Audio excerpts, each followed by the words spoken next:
Post BSc first year के exam में 9 subjects होते हैं, उसमें से एक सब्जेक्ट होता है बायोकेमिस्ट्री। और हम नर्सिंग स्टूडेंट्स बायोकेमिस्ट्री का नाम सुनते ही ऐसे डर जाते हैं, क्योंकि हमारे माइंड में एक इमेजिनेशन आती है बहुत भारी भरकम साइकिल्स और फॉर्मूलाज वाली, जो कि मन में एक बहुत तगड़ा डर पैदा कर देती है कि हाँ मेरे से तो नहीं होंगे ये केमिकल फॉर्मूलाज। केमिस्ट्री हमारे लिए मोस्टली एक डरावनी चीज़ होती है, डरावना सब्जेक्ट होता है। तो हम इससे ना डर के, क्योंकि हमें इसका सामना तो करना ही पड़ेगा, ना डर के छोटे छोटे टुकड़ों में डिवाइड करके हम इसे पढ़ने वाले हैं। तो आज हम बेसिक इंट्रो टॉपिक करेंगे बायोकेमिस्ट्री का। So hello guys, welcome back to the channel nursing scroll. आज हम पोस्ट बेसिक का जो हमने टॉप 15 इंपॉर्टेंट क्वेश्चंस हमने नोट किए थे, उसका पहला क्वेश्चन करने वाले हैं बायोकेमिस्ट्री का इंट्रो। चलिए स्टार्ट करते हैं। सो हमारा क्वेश्चन है importance of biochemistry in nursing. Biochemistry का नर्सिंग के अंदर क्या रोल है, क्या इंपॉर्टेंस है नर्सिंग स्टूडेंट्स के लिए। इंट्रोडक्शन हम देंगे डेफिनेशन से। Biochemistry is the branch of science that deals with the chemical basis of life. It is bio means life plus chemistry. Biochemistry science की एक ऐसी ब्रांच है जो कि डील करती है लाइफ के केमिकल बेसिस से, यानी कि हमारे जीवन का जो रासायनिक आधार होता है उसके साथ। ठीक है। कोर कॉन्सेप्ट क्या है इसका? The human body functions like large chemical factory. Human body एक बहुत बड़ी केमिकल फैक्ट्री की तरह फंक्शन करती है। Every physiological process like digestion, respiration and muscle contraction is a chemical reaction. हमारे शरीर के अंदर जितनी भी फिजियोलॉजिकल प्रोसेसेस चल रहे हैं, चाहे वो डाइजेशन हो, रेस्पिरेशन हो, मसल का कॉन्ट्रैक्ट होना, रिलैक्स होना, जितनी भी हमें जीवित रखने के लिए प्रोसेसेस चल रही हैं, सभी की सभी बायोकेमिस्ट्री से रिलेटेड, सभी केमिकल रिएक्शंस हैं। ठीक है। नर्सिंग का इसके साथ क्या लिंक है? A nurse needs to know biochemistry because almost every medical condition और disease starts due to a chemical imbalance at cellular level. हमें क्यों जाननी है एक नर्स को बायोकेमिस्ट्री के बारे में क्यों पढ़ना है? हर किसी के मन में क्वेश्चन आता है बायोकेमिस्ट्री ही क्यों? क्योंकि मेडिकल कंडीशंस और जितने भी डिसीजेज हैं वो एक ही चीज़ से शुरू होती हैं। जब कोई इम्बैलेंस सेलुलर लेवल पे हमारी बॉडी में शुरू होता है, इम्बैलेंस होता है, तभी वो शुरू होती हैं। इसलिए हमें वो समझना जरूरी है कि कोई बीमारी है वो क्यों हुई, ऐसा क्या बॉडी के अंदर सेलुलर लेवल पे इम्बैलेंस हुआ जिससे कि वो बीमारी शरीर में हुई, पेशेंट को स्टार्ट हुई। ठीक है। अब हम ये हेडिंग देंगे clinical importance of biochemistry in nursing. Nursing में क्लिनिकल इंपॉर्टेंस क्या है क्लिनिकल एरिया में? First point is a understanding disease pathology. Pathology को समझने में बायोकेमिस्ट्री हमारी हेल्प करती है। To identify what is abnormal, a nurse must know what is normal in the body's chemistry. Body की केमिस्ट्री में जो नॉर्मल केमिस्ट्री है उसके अंदर क्या एबनॉर्मल हो रहा है। जब किसी को नॉर्मल चीज़ों के बारे में पता होगा तभी वो एबनॉर्मल चीज़ों को बता सकता है कि भाई ये होना चाहिए था और ये हो गया। ठीक है। इसमें हम एग्जांपल देंगे डायबिटीज मेलाइटिस। देखिए हम जब तक जीएनएम में थे तब तक हम डायरेक्ट पॉइंट बना के और वो आंसर्स लिख दिया करते थे, लेकिन अब हमारी ग्रेजुएशन होने जा रही है तो हमें एग्जांपल्स भी देने होंगे। उसी लेवल के हमें एफर्ट्स इसके अंदर आंसर के अंदर डालने होंगे, तभी अच्छे मार्क्स मिल पाएंगे।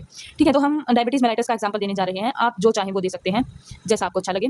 Biochemistry explains how insulin regulates blood sugar. Biochemistry बताती है कि इंसुलिन कैसे रेगुलेट होता है, ब्लड के अंदर कैसे ग्लूकोज रेगुलेट होती है, इंसुलिन कैसे ब्लड ग्लूकोज को रेगुलेट करता है। This helps a nurse manage patients with high blood sugar and monitor for complications like diabetes ketoacidosis. अब मान लीजिए आपकी वार्ड में ड्यूटी लगी है और आपको एक डायबिटिक पेशेंट दे दिया गया है कि आप इसको हैंडल करिए। अब जब तक नर्स को यही नहीं पता होगा डायबिटीज़ क्या होती है, क्या किस तरह की गड़बड़ें शरीर में हुई जिससे डायबिटीज़ मेलाइटिस हुई और इसके क्या क्या कॉम्प्लिकेशंस पेशेंट को हो सकते हैं, जो हम जैसे केयर प्रोवाइड कर रहे हैं, जो हम उसको टेस्ट कर रहे हैं, उसको मेडिसिन प्रोवाइड कर रहे हैं, वो क्यों दे रहे हैं, उसके लिए उसका क्या फ़ायदा और नुकसान है, तब तक वो उसकी पेशेंट की अच्छे से केयर नहीं प्रोवाइड कर पाएगी। ठीक है। तो ये पॉइंट था कि हमें क्यों समझनी जरूरी है, ये एग्जाम्पल देके हमने समझाया है।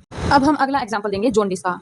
नेक्स्ट है गाउट का। आपकी मर्जी है, आप एक एग्जाम्पल दें, 2 एग्जाम्पल दें, 3 दें, जो भी दें। आप अपने क्वेश्चन की अच्छी सी लेंथ बनाएं जो उस मार्क्स के अकॉर्डिंग रिक्वायर्ड है, और बस अपनी बात समझाएं, उसी में आपको अच्छे मार्क्स मिल जाएंगे। जॉन्डिस में क्या है? It explains the breakdown of haemoglobin into bilirubin. A nurse uses this to evaluate liver health when a patient's skin turn yellow. Biochemistry कैसे बताती है कि भाई जो हीमोग्लोबिन है वो बिलिरुबिन में कैसे ब्रेकडाउन हुआ शरीर के अंदर, और वो नर्स इवैल्यूएट करती है कि लीवर की हेल्थ कैसी है, उसके वो टेस्ट बता देते हैं। ठीक है। पेशेंट की स्किन येलो पड़ रही है, पीली पड़ रही है, तो नर्स अंदाजा लगाती है, असेसमेंट करती है कि उसे जॉन्डिस हो सकता है, तो वो टेस्ट उसके कराए जाते हैं, या किसी भी उसमें डिसीज में वो एज अ कॉम्प्लिकेशन है। ठीक है। तो अच्छी केयर प्रोवाइड करा सकती है। गाउट में it explains the excess accumulation of uric acid in joints leading to severe pain and arthritis. Biochemistry explain करती है कि कैसे यूरिक एसिड जॉइंट्स में एक्यूमुलेट होता है और जिसकी वजह से सीवियर पेन और अर्थराइटिस पेशेंट के अंदर होती है। सेकंड पॉइंट है reading and interpreting lab reports diagnostics. Diagnostic करने में, लैब रिपोर्ट्स को पढ़ने में, इंटरप्रेट करने में बायोकेमिस्ट्री कैसे हेल्पफुल है। Nurses check patient blood and urine reports daily, उन्हें चेक करनी पड़ती हैं जो कि डॉक्टर्स ने एडवाइस की हैं, ऑर्डर की हैं। Without biochemistry interpreting these values is impossible. जब तक हमें बायोकेमिस्ट्री के बारे में नहीं पता होगा तब तक हम इन वैल्यूज को नहीं बता सकते, इनको इंटरप्रेट नहीं कर सकते। एग्जाम्पल दिया गया है KFT का, kidney function test. High levels of serum urea and serum creatinine tell the nurse that the kidneys are filtering poorly. अब मान लीजिए आपकी वार्ड में ड्यूटी है, आपको एक किडनी रिलेटेड पेशेंट मिला है जिसकी मान के चलो किडनी फेलियर है। ठीक है। तो डॉक्टर ने ऑर्डर किया है KFT टेस्ट, आपके पास रिपोर्ट आ गई और पेशेंट आपसे पूछ रहा है कि भाई बताओ क्या आया है मेरी रिपोर्ट में। आपको पेशेंट डेली लाइफ में फेस करने होंगे, वो आपको ही हैंडल करने होंगे। डॉक्टर्स बस अपना प्रिस्क्रिप्शन लिख के चले जाएंगे, हैंडल वो आपको करने हैं। तो पेशेंट का हक है वो आपसे क्वेश्चन पूछेगा, जब तक आपको नॉलेज नहीं होगी आप जवाब नहीं दे पाएंगे, ठीक है। तो अब नर्स देखेगी रिपोर्ट के अंदर सीरम यूरिया और सीरम क्रिएटिनिन है वो हाई लेवल्स हैं उसके, तो उससे पता चलता है जो किडनी है हमारी वो फिल्टरिंग अच्छे से नहीं कर पा रही, जिससे पता चलता है कि भाई हाँ किडनी में प्रॉब्लम है। तो आप अच्छे से खुद भी समझ सकते हैं, पेशेंट को भी समझने में हेल्प कर सकते हैं, उन्हें रिलैक्स कर सकते हैं कि हाँ भाई इसका इलाज आसानी से हो जाएगा, आपको डरने की जरूरत नहीं है। I mean to say biochemistry full nursing care को, फुल एक नर्सिंग ऑफिसर को कॉन्फिडेंस देती है काम करने का, ठीक है। क्लिनिकल एरिया में liver function test LFT, elevated SGOT, SGPT and alkaline phosphatase, ये क्या इंडिकेट करते हैं कि लीवर के अंदर कुछ ना कुछ स्ट्रक्चरल डैमेज हुआ है। एसजीओटी, एसजीपीटी और अल्कलाइन फोस्फेटेज लेवल्स जब एलिवेटेड आपको बढ़े हुए मिले तब। नेक्स्ट आता है मायोकार्डियल इन्फेक्शन वाला, heart attack, elevated levels of cardiac enzymes like troponin T and CKMB have the nurse confirm a heart attack instantly. आपके पास रिपोर्ट्स आई हैं और जो cardiac enzymes troponin T and CKMB हैं वो बढ़े हुए हैं, उससे पता चल जाता है आपको कि हार्ट अटैक आया था पेशेंट में। आपने कई बार गांव में सुना होगा कि भाई फलाने को हार्ट अटैक आ गया था और डॉक्टर ने बताया है ये उसका दूसरा हार्ट अटैक है या फर्स्ट हार्ट अटैक है। वो सोचते हैं कि ऐसा कैसे उन्हें पता चलता है ना। हम छोटे होते थे तभी हमें यही लगता था जब तक इस चीज़ की नॉलेज नहीं हुई कि कैसे पता चलता है। तो वो चीज़ें क्या होती है, ट्रोपोनिन टी एंजाइम, ये सीकेएमबी, ये कार्डियक एंजाइम्स होते हैं जो कि तभी सीक्रेट होते हैं जब मायोकार्डियल इन्फेक्शन हो पेशेंट के अंदर, तो ये हेल्प करते हैं हार्ट अटैक को डिटेक्ट करने में। C is safe drug administration pharmacology. Drug actions. Medicines work by altering biochemical processes. Example, antibiotics block bacterial cell wall chemistry. Medicines कैसे वर्क करती हैं, ड्रग्स कैसे एक्शन करती हैं बॉडी के अंदर जाके, वो जो बायोकेमिकल प्रोसेसेस नॉर्मली चल रही हैं बॉडी के अंदर, चाहे बॉडी के अंदर कुछ एबनॉर्मल हो गया, वो जिस तरीके से चल रही हैं उसको अल्टर कर देंगी जाके, मतलब उसको एक ढंग से व्यवस्थित कर देती हैं अपने तरीके से, जिस तरह की वो मेडिसिन है उसी तरह का उसको चेंज कर देगी। एग्जाम्पल क्या है, एंटीबायोटिक्स दी हैं हमने पेशेंट को, वो क्या करेंगे जाके जो बैक्टीरियल सेल वॉल है जिसकी वजह से इन्फेक्शन हुआ है उसको जाके ब्लॉक कर देंगी और उसका इन्फेक्शन रुक जाएगा।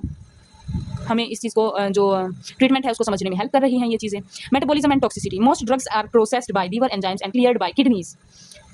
बहुत सारी ड्रग्स हैं वो लीवर एंजाइम्स के द्वारा प्रोसेस की जाती हैं, प्रोसेसिंग के बाद जहाँ जहाँ बॉडी में यूज़ करना होता है वो यूज़ करके और किडनीज उसको बॉडी से क्लियर आउट कर देती हैं, बाहर निकाल देती हैं। Nurse must check liver and kidney status before giving heavy medications to prevent drug toxicity. जो हैवी मेडिकेशंस हैं वो स्टार्ट करने से पहले लीवर का और किडनी का टेस्ट किया जाता है, उसका स्टेटस चेक किया जाता है कि इस पेशेंट के शरीर में इसकी लीवर और किडनी हेल्दी है या नहीं है, किस स्टेटस पे है, तभी वो स्टार्ट की जाती हैं ताकि जो ड्रग की टॉक्सिसिटी है उसको प्रिवेंट किया जा सके। D is managing fluid and electrolyte balance. चौथा काम क्या है, फ्लूइड और इलेक्ट्रोलाइट का बैलेंस बनाए रखना पेशेंट के शरीर के अंदर। की इलेक्ट्रोलाइट्स क्या है, the body requires precise concentration of sodium, potassium and chloride. Body को नॉर्मली फंक्शन करने के लिए किस चीज़ की जरूरत होती है, एक precise concentration of sodium and potassium and chloride, ठीक है। इन चीज़ों की जरूरत होती है, इलेक्ट्रोलाइट्स की जरूरत होती है। Clinical risk, a nurse monitors potassium level strictly because both hyperkalaemia, high potassium, hyperkalaemia means high potassium and hypokalemia means low potassium can stop the heart from beating normally.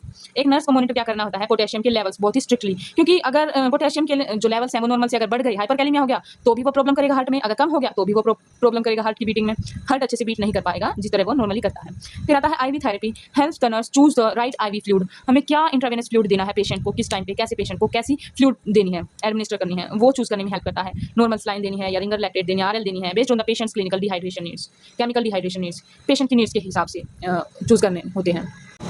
E nutritional assessment, malnutrition, biochemistry explains how protein deficiency causes kwashiorkor marasmus.